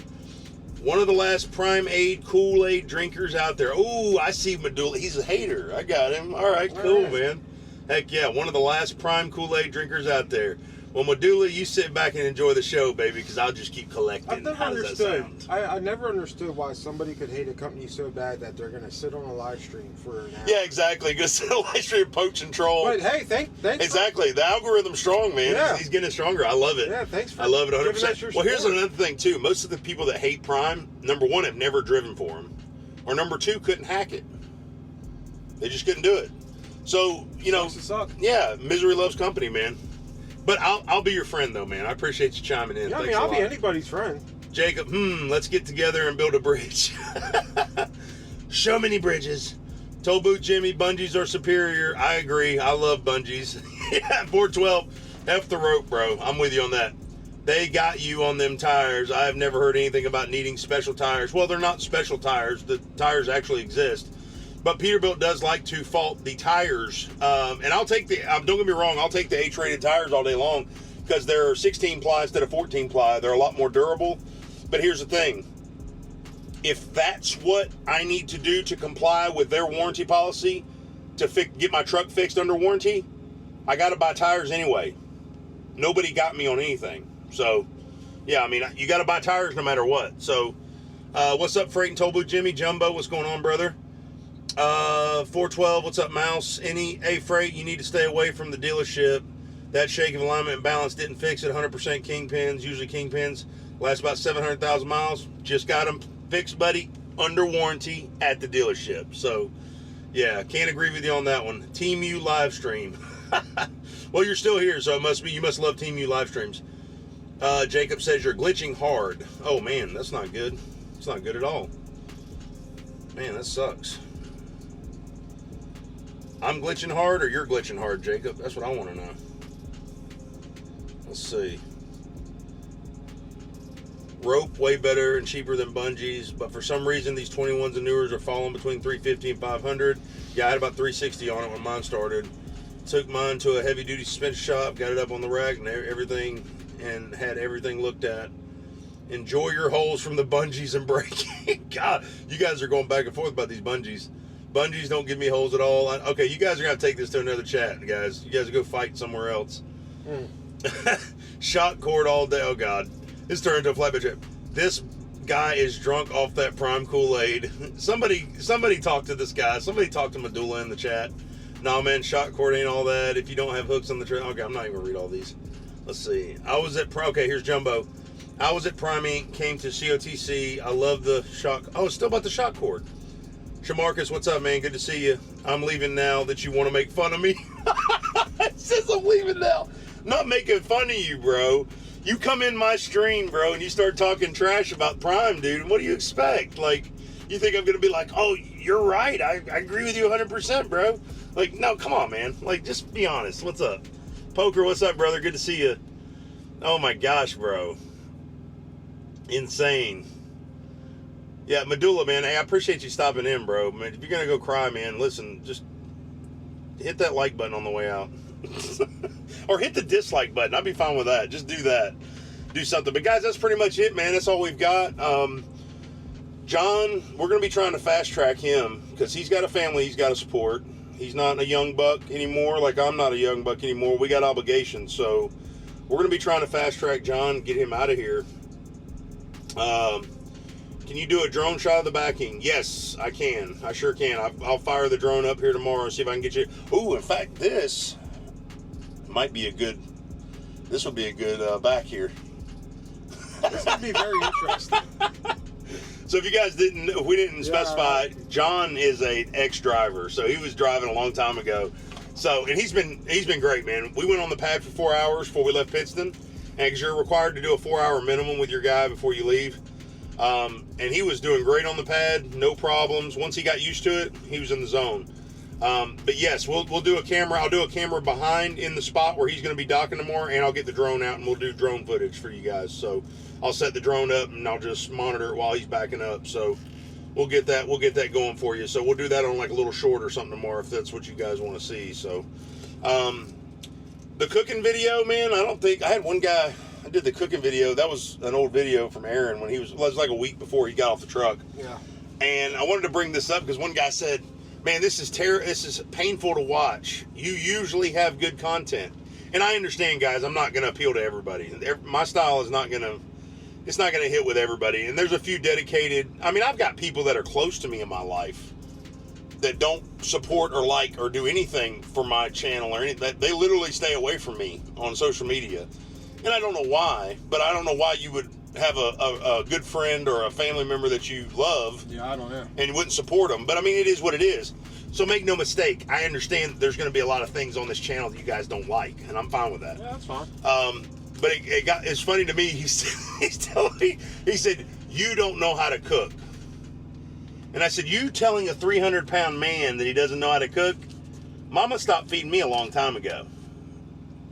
There's only one reason I got this big. It's because I figured out how to cook. So that was good. It was good, man. That noodle bowl was good. I just wish I could eat like I used to. Yeah. Yeah, we've made some stuff on the truck already and did the tacos, and we did now that rice and chicken, I messed up on that one, man. I put way too much. There's a seasoning that John brought on the truck. It's called K-Fred. And this stuff is great. Yeah. As long as you don't use half the bottle. Like I did. It was not good. I messed up big time. We definitely need to be taste testing as we go. Oh, Medulla says, hopefully you're nicer to John than you are the people in the chat. Medulla, I love you, buddy. I'm sorry. If you think he's nice to me, I'm so sorry, but I got to tell you, if this hurts your feelings, stay out of trucking. Yeah. Because do you know that there's places in the world where you can't even pull up to the fuel island, up to the yellow line to even do anything but get your receipt? Did you know that? Oklahoma City. They're going to yell at you and put stickers on your truck. You better not go there. They don't support. They are bullies. They are the bullies. Jacob, what's for dinner? Nothing really. We had Popeyes like earlier this afternoon. We went ahead and burned a couple of them TA credits. Had some Popeyes, so we're not making anything today. I made some beef bacon and some beef sausage this morning, early this morning. It was really good. John passed out. I did. He's like, I'm gone. He couldn't even drive. We had like 30 miles left to the TA in Greenwich, Rhode Island. He's like, man, I can't do it. And I'm like, really? And he's like, yeah. He's like, I'm about to pass out. So I took over for 30 minutes. I was in there about 10 miles, and I was about to pass out. It was like 6 o'clock in the morning. We'd been up all day. It was nuts, man. We'd been up all day. And, yeah, it was crazy. It's just nuts, man. We were on a mission and we got there. Yeah. How did the cheese work out in that chicken bowl? Bro, cheese works out in everything. I don't know, man. All it does is make it more creamier. Yeah, I could eat cheese. Dude, I could eat cheese all day long. Cheese is like... All I got to do... I think... Let's put it this way. I thank God for cheese, bro. That's all I'm saying. You're making me miss home, bro. my wife does the charcuterie board with cut up cheese and stuff. That was my game, man. Hey, Jumbo, I see you're out, man. I appreciate you chiming in, man. But listen, you're more than welcome here, even if Toll Booth's not in here. Toll Booth is one of these people, man. He kind of supports me. He kind of doesn't. You never know, man. So I gotta say, you're more than welcome here. Just because Toll Booth's not here doesn't mean you can't show up in the stream, bro. You're always welcome here. Thank you so much for showing up. I'm just busting Jimmy's chops. Medulla says, I've been driving for 25 years. I've never been this disrespected. I think it's the other way around. Telling you I love you, man. That's disrespecting you, bro. You got some issues, man. You probably need to go work out. I can give you some numbers to some people. Might help you out. Let's see. Appreciate you, Jumbo. Thanks for all the love and support. Yeah, Jimmy's got it. Jimmy's doing guys, if you guys are into flatbed still, if you really like watching flatbed stuff, Toll Booth Jimmy, he's got his own YouTube. You guys need to go check him out. He's got a really good channel over there. The guy puts in a lot of effort, so he's super good, man, with the flatbed stuff. Definitely if you guys got any more, if you guys got any more questions about Prime training or whatever else you might be interested in, say your piece now, because we're about to kill the stream. I am ready to chill out. I got to cut this up and make a short, and we're going to be dropping a podcast about it here probably for, I don't know, I got to get better on my scheduling. My scheduling's terrible. Well, we got a lot going on right now. Yeah, there's a lot of stuff going on. John's actually into it, into doing the YouTube. He's actually into doing the social part of it. Like, he's really, and he's already done a podcast with me. He's got 2 podcasts with me. And the second one, we'll be dropping it tomorrow. It's concerning with training. So it was a training podcast. And so we're going to get that out there for you guys. So I'm thinking what I'm going to do is I'm going to try to do a video, at least one video, one live, and one podcast a week, at least. I really want to get that down and get in front of that, because I really want to start dropping some content regularly for you guys. Yeah. And I'm not really sure. I really need to know as well, because some of you guys have been following me for a long time, and I need to know what you guys are interested in. Are you more interested in Prime? Are you interested in trucking news and events? Are you interested in training? I mean, like, what are you guys interested in, you know? I'm interested in this backing that I have to do tomorrow morning. Jacob, you are lying, bro. Jacob yesterday said you were going to do a broadcast all day. Bro, is that what you thought I was going to be on here like all night long? Like, dude, I'm not going to do that. No. I'm not going to do that. No. You guys, my life is not that intriguing. It's not intriguing at all. I mean, I'll really be honest with you. I'm not interesting. So I can go ahead and tell you that right now. I am. I'm very interested. Yeah. Now, John said he will broadcast. I'll leave this on. No, sir. Let John. No, John wants to. No. John said he wants to do that. I'm getting that vibe. What is interesting is pork rinds. Pork rinds? I don't know. I used to hate them, man. You done got on the pork rind kick. It's my wife's fault. Is it her fault? It is. I don't think so. She turned me on to them. I don't think it's her fault. Blame it on the wife. I love my wife. You know, she keeps it going, man. I'll be honest with you.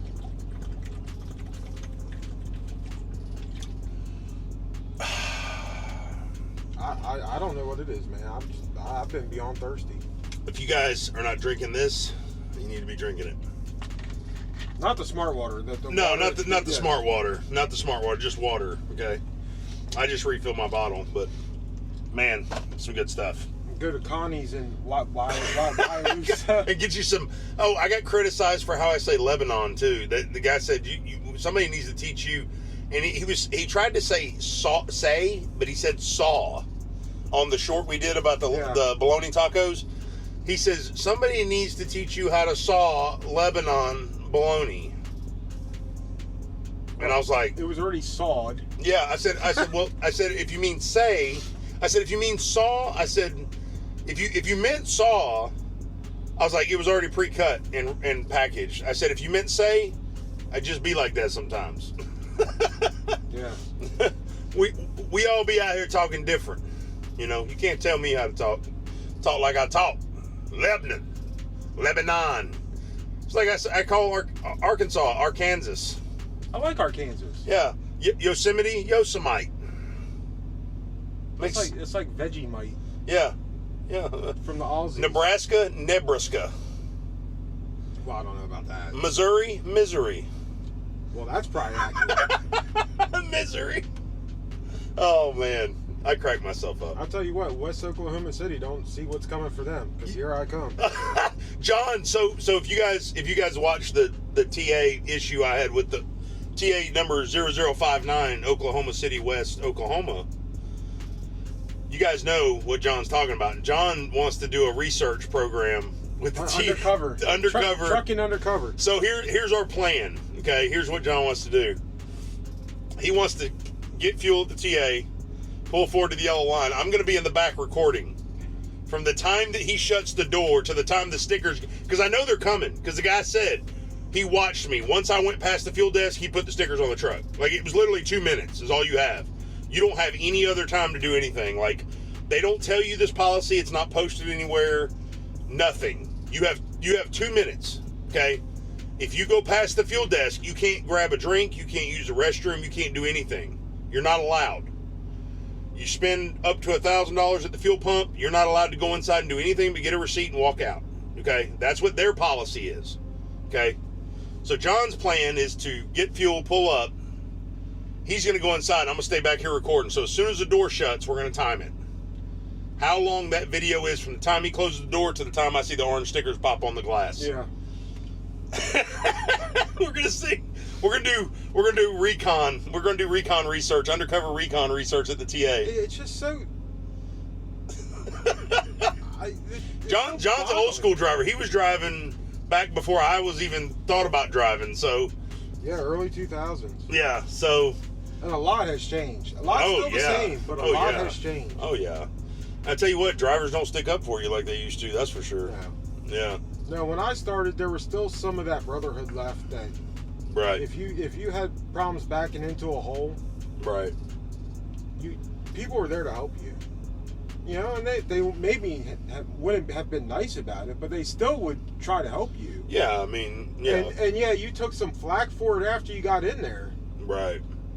But now it's, you know, it's like people try to hurt everyone. Oh yeah, everybody's out with malicious intent, and that's the thing about it is the people that were in the comments being negative towards me. Like I said, I already said once I realized I was going to order food, I should have just went back out the truck and parked. Yeah. But the fact of the matter is, I was already stickered. Yeah. The guy literally said once I went past the fuel desk, he stickered my truck. So it wouldn't have mattered if I'd have just got a cup of coffee and walked up and paid for it, and I still would have been stickered. I still think it's a money grab. And then there still would have been people saying, well, that's what you get for getting coffee. How dare you go inside and get a cup of coffee? Doesn't matter what you do. There's always these naysayers and these do-rights and these perfect truckers, super truckers, you know. But if it would have happened to them, it would have been a different story. That's the thing. It would have been a real big different story. So I think I have total... Number one, there was nobody behind me. Okay, what came out, there was 4 different fuel pumps that were empty. Nobody was behind me. I went inside, there was nobody behind me. The guy just wanted to raise hell. They said they paged me. They never paged me. If the guy, here's what they should do, because the guy sits on the golf cart and he's looking at the fuel island. He's watching you. Okay, and when you get out of that truck, he's watching you walk in, and he looks right through the window and sees where you go. As soon as you walk past that fuel desk, he runs right over to your truck, puts stickers on the window immediately. If you don't think that's excessive, you're an idiot. I don't care what. I mean, I don't care who says what. That's ridiculous. It makes absolutely no sense. If that guy would have walked up to me when I was getting out of my truck and he'd have said, hey, man, I don't want to do this, but they're going to make me do this. If you go past the fuel desk, bro, they're going to make me stick to your truck, and they're going to make me call a tow truck. If you need to do anything in the store, please go park. I'd have been like, 10-4, brother, no problem. I'd have got right back in my truck, and then I could have made the conscious decision whether to patronize that business with this ridiculous policy or go across the street to Love's and do my business. Yeah. Which is what I would have done. I'd have took my little fuel credits and I'd have left and I'd have went across the street and went and got my coffee and got what I needed. Done deal. But if you don't post it for the driver, if you don't let them know about this crazy policy that you have, which it's their prerogative. They can choose to say, hey, you're only allowed, people with pink shirts on are the only ones that can allow in the store. Huh. That's their policy. Yeah. If that's what they want to do, that's their policy. And that's fine. And that's okay. But give the drivers a chance to say, hey, do I want to spend my money here or not? Don't sandbag me into this unspoken crazy policy and expect me to adhere to it when I don't even know about it. Yeah. You know, it makes no sense. So, yes, I should have went and parked after I realized I wanted to get food. Of course, I was trying to be quick. I had no malintent in my heart. I had no intentions of somebody that pulls behind me. I don't care about their time. No. I was totally aware I need to be fast. I need to be quick. I need to hurry up. So from the time I hung the pump up to the time I actually started recording the guy was 23 minutes. That was it. And so I still had, when I hung the pump up, I had to get to the line. I had to get my stuff out of the truck, walk inside, get my receipt, put my cup down, place my order, fill my coffee up, pay for it, grab my order, come out. I looked at both sides of my truck with the stickers on it. I opened my door, put my stuff inside, already spoke with the guy first, because I was on the phone with my wife, and she heard it. She heard the first part of the conversation. I asked him, I said, hey, are you responsible for that? And he says, yeah. I said, okay, will you please, remove them? I said, because that's, you vandalized my truck. And he said, nope, I'm not going to do it. You're refusing to leave. I said, I'm here. I'm about to leave. Like, what do you mean I'm refusing to leave? And that's when I told Angel, I said, hold on for a second. I'm going to call you back, because I started getting hot. That's when I started recording. So I did all of that in 23 minutes. All of it. From the time I hung the pump up to the time I actually turned the recording button on. So I wasn't in there an excessive amount of time. I was probably in the store a total of maybe 17 minutes. Maybe. Total. If not less than that. Receipts don't lie. Yeah. And I posted this timestamps on the video. They wouldn't look at my logs. They wouldn't look at the video footage. They claimed that there was somebody behind me when there wasn't. They claimed that they paged me, which they didn't, because when they paged their manager, it took him over 30 minutes to come up there, and I heard it every time they paged him, outside and inside. If I would have heard a page with my truck number on it, my color, my description, I'd have went right to the front immediately. I would have told him, ma'am, I'm so sorry. Do you need me to move it now or what? I'm just trying to do. I can come back. Whatever you need me to do, guys. I have no intentions of doing anybody wrong at all, and I'm well aware all of our time is very valuable. All of our time is very important. My time is no more important than the next guys, okay, the next drivers. So the problem is, here's the thing, the problem is that it's okay to bash drivers that are honest. It's okay to bash drivers that bring this to light, because it didn't happen to you. That's all there is to it. All these people in the comments that said something, it should only take you 6 minutes after I can fuel my truck, wash my windows, check my oil and everything, go to the bathroom, get something to drink, get my receipt and everything in 6 minutes. No, you can't. You're lying. Just because you log 6 minutes, just because you log 7 minutes, does not mean that's all it takes you to go in there. Come on, man. First off, with the TA app, it may be 6 minutes before you can even start fueling. Yeah, exactly. That app is so glitchy, man. Their app, they really need to get with their network guys and their IT guys and get that figured out, man. Because if they want a good app, they need to follow Love's protocol. Whatever Love's has got going on, because even Flying J's app can be glitchy. But Love's app, dude, Love's has got a perfect setup for their app. But, guys, that's the real story. And the whole purpose of that video wasn't, poor me, I got stickers. It wasn't none of that. The whole purpose of that video was to bring to light that this establishment has a really unreasonable policy that is not posted. And if you are a driver thinking, I'm going to spend $300, $400, $500, $600, $700 here in fuel, and you're thinking, okay, I really got to use the restroom. I got to run inside. Don't do it. Because they're going to sticker your truck and they're going to call a tow truck. They're going to threaten you. Drivers are being harassed and drivers are being threatened. Now, on the opposite end of the spectrum, all of us have seen those drivers that pull to the pump, park at the pump, get out with a shower bag and go inside. Every single one of us has seen it. That's the guy you need to be stickering, okay? That's the guy you need to be cutting off. Whoa, whoa, whoa. What's in the bag there, buddy? You about to take a shower? Get that truck off my fuel island now and go park it. Immediately do something about it. I agree with that 100%. You've caught guys sleeping in front of the fuel pumps before, okay? Do something about it, okay? But the guy that just spent $300 with you and is just trying to grab a cup of coffee and get a quick bite to eat and get out of there, I didn't sit down to eat my meal. I didn't go in there and use the restroom. I didn't go do a shower. I didn't get a shower. I didn't go in there and chop it up with a buddy of mine and been in there for 45 minutes. No, I was in and out. I had no intentions of staying. When you're at the pumps, you look forward, parking is full. Okay, it's full. If I would have seen a pull through, if there's a pull through right in front, I always pull right through. Because what's the difference in 10 extra feet? Nothing. I don't mind walking. You know what I'm saying? But if it's something that's super quick, I'm just trying to get out of there, yes. When I realized the food was there, I should have said, nope, let me get my coffee and get out of here. And I'll go park and I'll come back and get it. Problem was, my truck was already stickered. The guy says in the video, you go past the fuel desk, you're stickered. We can do this all day long, but the bottom line is their policy is excessive. They don't have it posted. They're sandbagging drivers and they're harassing them. That's it. It's just not fair. It's not fair, for lack of better terminology and not sounding like a child. No driver should have to experience that if they're not abusing the system. If I was abusing the system maliciously, yes, I deserve it. If I was the guy in there getting the shower, yeah. If I was the guy in there sitting down eating, yeah. If I was the guy in there doing my laundry, yeah. If I was the guy that was in there 45 minutes, yeah. Get me. Like 100%. If I'm the guy blocking the scale, the shop, the driveway, if I'm the guy sitting there not paying for parking for 2 days, get me. But bro, none of those scenarios were in play. That's all there is to it. They're poaching drivers, they're harassing drivers, and they're vandalizing their trucks.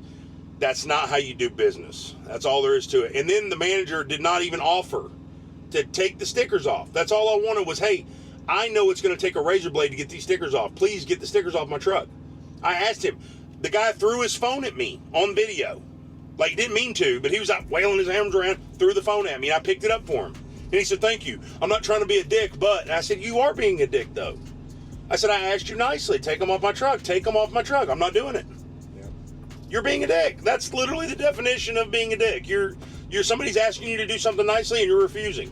But yet, I'm the one refusing to leave. And I'm right here asking you so I can leave. It was an obstruction of view. It was just a mess. It never should have came to that. I owned up to my part of it being wrong. TA has not. They have not even reached out to me. I've sent email after email. I've sent complaint after complaint. They haven't even reached out to me. Shame on them, for treating drivers like that and then not even upholding their responsibility of the incident. So, to heck with them. Eddie says, where's John from? John's from Delaware. Yep. Is that where you were born and raised? No, I was actually born in Long Island, New York. Long Island, New York. Yeah. Don't remember. We moved. My dad was military and defense contractor. You don't remember. Forget about it. Yeah, that's forgotten about. Forget about it. He's a Delawarean now. I've been in Delaware for 25 years now. 25 years in Delaware, man. Yep. Jacob says, Economonowalk, they probably got your pictures up. Bro, I hope they got my pictures up. I want to see that. This is the guy I hope they got my good side. You have a good side? Yeah, okay. This is my good side. Oh, good. Is it? No, this one? That's the only side I really see. The good side's my back side. If they got my pictures up, bro, if they're that mad about me wanting the stickers removed from my truck to put my pictures up like a wanted poster, yeah, like, bro, let them put them up. That's fine. I want you guys, if you guys see my picture up at the TA, at TA 0059, Oklahoma City, West Oklahoma, I want you guys to go sign it. Okay, put your name on it, sign it. That's a good idea. Yeah, sign it. We'll take a picture of it. We'll say, where is Fr8 at? we'll pass it around. We should get some stickers made up. Yeah. And then we should go to the TA and set up a table and do autographs and hand out stickers. Exactly, yeah. Oh, they'll get me for solicitation, yeah. But I mean, that was my thing was with them was I was like, what are you guys going to do when I just start sticking stickers all over your windows? No, you guys will call the cops because I'm vandalizing your property. It's the same thing you did to me. It's ridiculous. Your priority trespassed. A lot has changed in 5 years, never mind 25, especially at Prime. Exactly, 100%. Jacob says, I'll check for you. Jacob, I swear, bro, please. I want you, because you'll probably be in Oklahoma. I know you are. I know what your route is. You'll be in Oklahoma before I am. I want you to go to that fuel aisle, okay? And I want you to pull up that yellow line.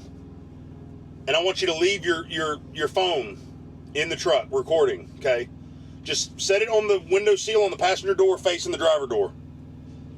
And I want to see how long it takes from the time you close that door to how long he's going to come up and slap those stickers on your window.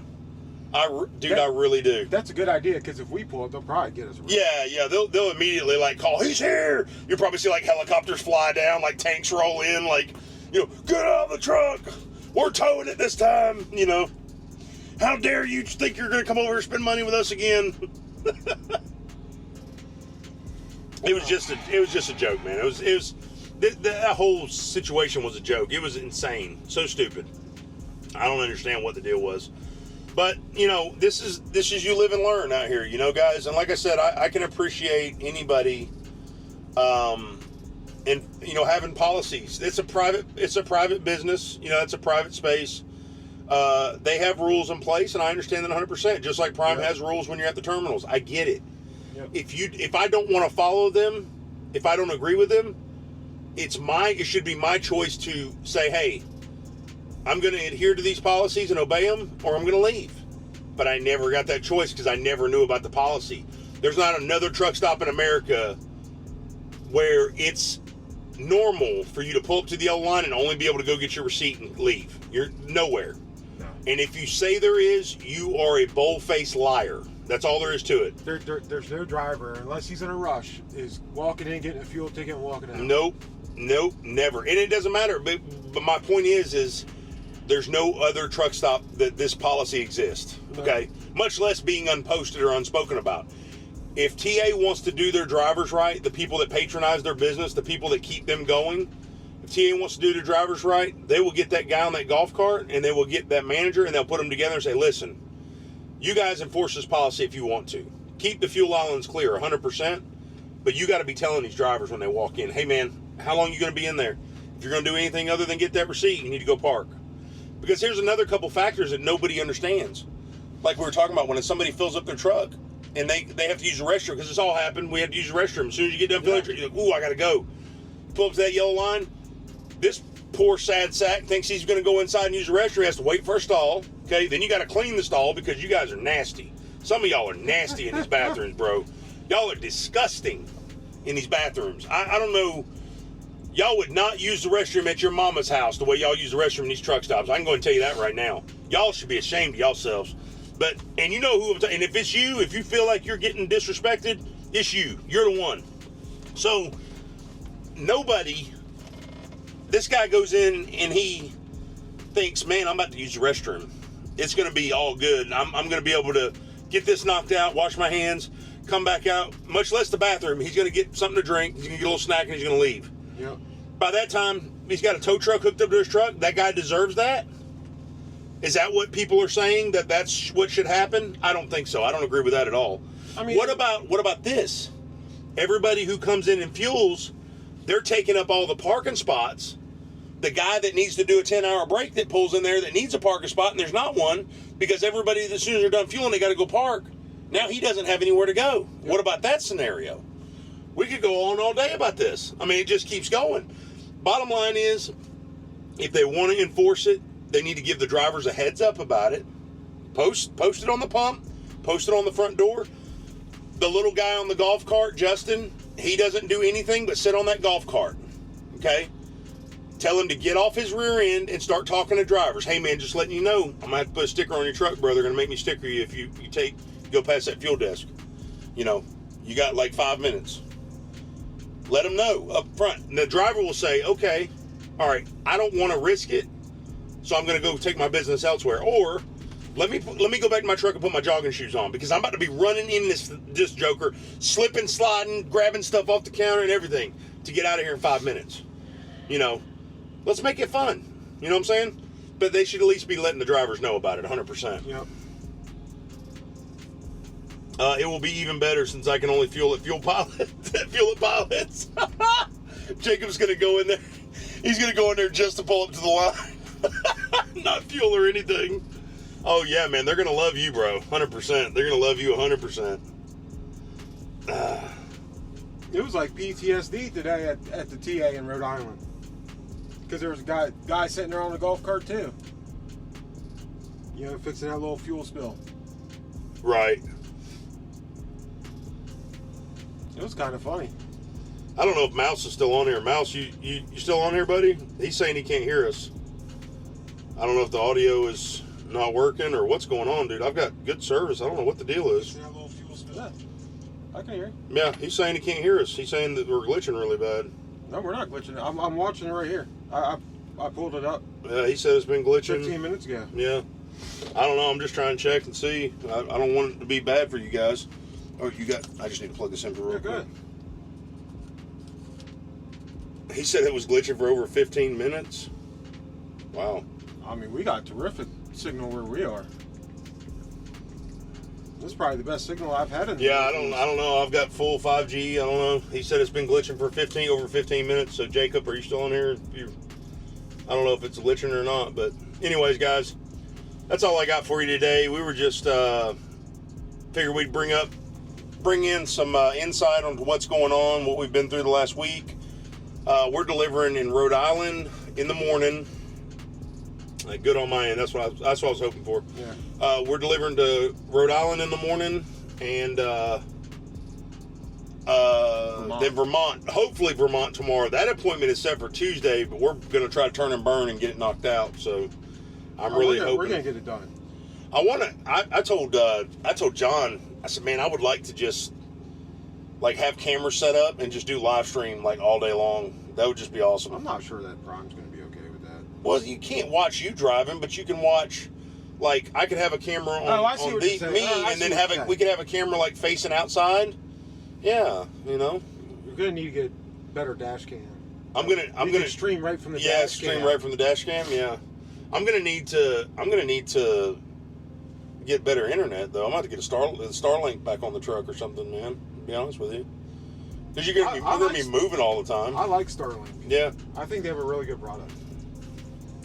Do you know that Elon is actually one of my good friends? Did you know that?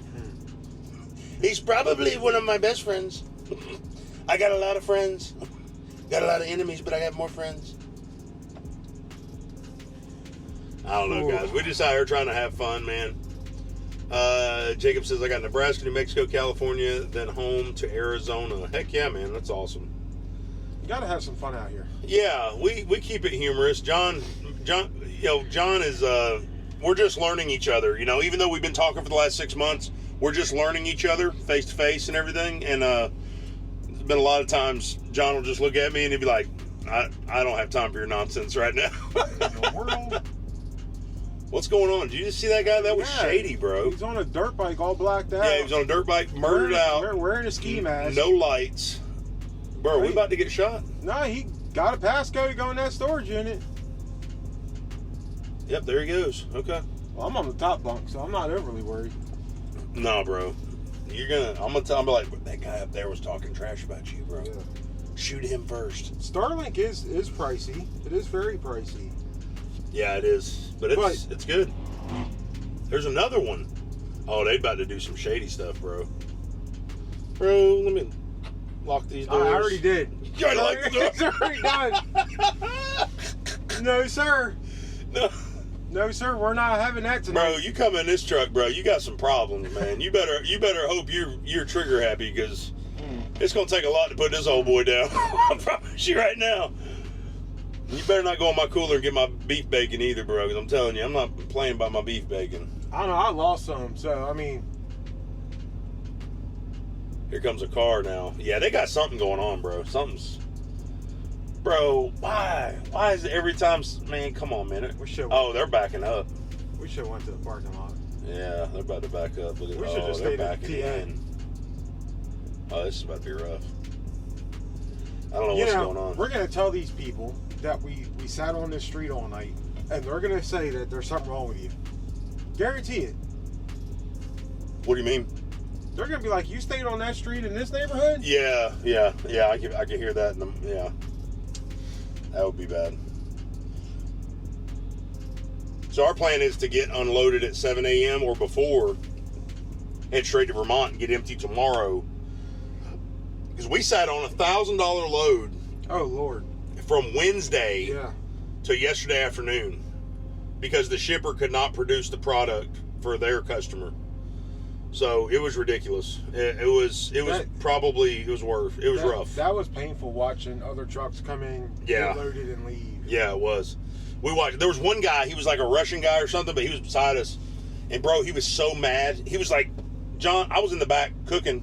John's like, "What is this guy's issue?" Like, dude was like flailing his arms all around, he was just throwing stuff in his truck. Yeah, going nuts. He was going berserk. And John was like, "Dude, what is going on with this guy?" Like, I was like, "I don't know. Must be mad because he was there before us. He was there 2:30 that morning. Yeah. Wow. Waiting on this load. And it was supposed to be a drop and hook for us, and they still turned it into a live load. We were there for over 24 hours. We were there for like 26 hours waiting on this load. Yeah. In the middle of nowhere, Pennsylvania. And that was John's first load. So it's kind of crazy because I got him all hyped up, like, yeah, man, you're gonna stay busy at Prime. You're gonna have, you're gonna be good, bro. First load, we drive 60 miles and sit for 26 hours. I was like, I'm so sorry. Like, this is not typical. I told the wife, I was giving her updates. And she's like, you're still sitting there? Yeah. She's like, I don't feel good about this. Yeah, she was not a happy camper about that for sure. No, it's fine. I don't like how this car is doing what it's doing. Yeah, they're just chilling. They're just sitting there kind of blocking the entrance. I don't know what that's all about. Unless these dudes are putting their dirt bikes away and that's the ride home. Could be that. I really hope so. But they had no lights or anything on. That's what was weird. They had no tail light, no headlight, nothing. Now the ski mask was the part that really threw me off. Yeah. I don't think so, bud. Don't think so, bud. I don't think so. Got another truck pulling up. You're not going to get in front of us. You're not going to... Nope. He's a van driver, though. He's not a reefer guy. Yeah, but they do all kinds of stuff in there. Right. Well, that's fine. Let him pull down. Yeah, for real. He's not going to get very far. I can promise that. Bro, I already want to scope that out. No, he's going down the street. Okay, I was about to say, I was like, man, if he takes a left in there, bro. Dude, I'll give him props. I'll sit here clap all night. John went and actually looked at the place. I don't know if I can get let me see if I can get a screenshot. I can show you this place we're delivering to. It's a tiny, tiny little place, bro. I mean, you have to come down and around. It seems better on that satellite view than it does in person. Really? So it looks worse in person? Oh, yeah. Oh, yeah. So I'll show you guys where we're at here. I'll give you guys a screenshot. The damage on the side of the building speaks volumes. There's damage on the building? Oh, yeah. People have hit it. I mean, there's... What? Oh, yeah. There's a big old chunk of the building missing. Oh, wow. Yeah, the pole that's right there at the corner is all busted in and bent over. All right, hold on. Bent over, not bend over. Bend over. It's bend over. All right, let me see here. I'm gonna see if I can get this for you guys. Well, nobody came out and got in that car. So this right here, this is where we're parked at. You guys can see the blue dot. We have to come into this driveway, come around this curve,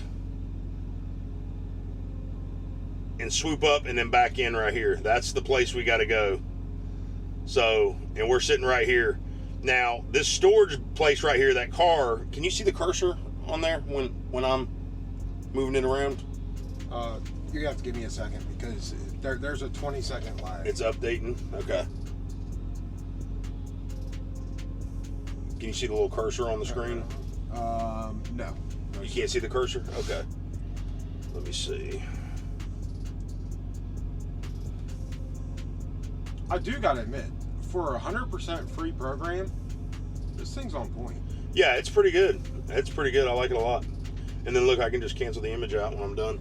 But yeah, so we've got to go down that little swoop, come around that curve around the back of the building, and then cut hard right and then back up to the docks there. So John went and scoped it out earlier, and he's like, bro, I'm so glad we didn't pull down in there. He's like, we would have been stuck. All their trucks are taking up all the parking, and that's what I was worried about. So yeah, that's why we hung out here. We probably could have backed out of it, but yeah, there's no sense to do all that. No, there's no point in trying to put yourself in that kind of situation. So we definitely weren't up for that. I wasn't going to do that. Yeah, I was on the phone with the wife, and I just said, I'm going to take a walk down there. Jacob said cash and carry sounds like the place to rob. You said it, brother, not me. There ain't no cash on this truck. Sounds like something on Grand Theft Auto. Like cash and carry.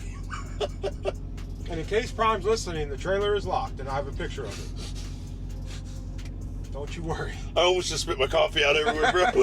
In case Prime is listening, the trailer's locked. I have a picture of it. Oh, man. This is nuts, bro. This is nuts. But, guys, that's going to be it for us, man. I see that we're losing viewers, and so we're going to go ahead and get out of here, guys. Thank you guys so much. I really appreciate all of your support and love. Much love from us. 100%, and we'll be back on the next one, guys. I don't know if yeah, I know, Jacob. I know it's cash carry. Yeah, I know. I don't know if when I'm gonna try to get a schedule set up, guys. You guys know I'm not a good YouTuber, but I'm gonna do my best to try to get a schedule set up so we can get some more fluidity in the channel, in the Fr8 Nation. So, but I've got a lot of work tonight because I've got to take care of this video and do a podcast and all this other stuff. So I appreciate every single one of you. You guys, John, you got anything to add? No, I'm just enjoying the ride. Enjoying the ride. Well, I'm the one that's doing the drive. Living life, except for 30 miles last night. Never again. Never again. He's like, I'm never gonna get tired again. I'm gonna always drive. Nah, I'm just busting his chops. He's been great, man. He's been really good. No issues whatsoever. I mean, he's going to be a good one, so definitely. So, but yeah, guys, that's going to be it from us, man. You guys, don't forget to like, sub, and share the channel, guys. Get that information out there. If you guys have any suggestions or topics you guys want to hear, please post it in the comments below, and I appreciate every single one of you. Till the next one, stay safe, stay driven, stay focused, and stay loaded. Fr8 and John, we're out of here. Later.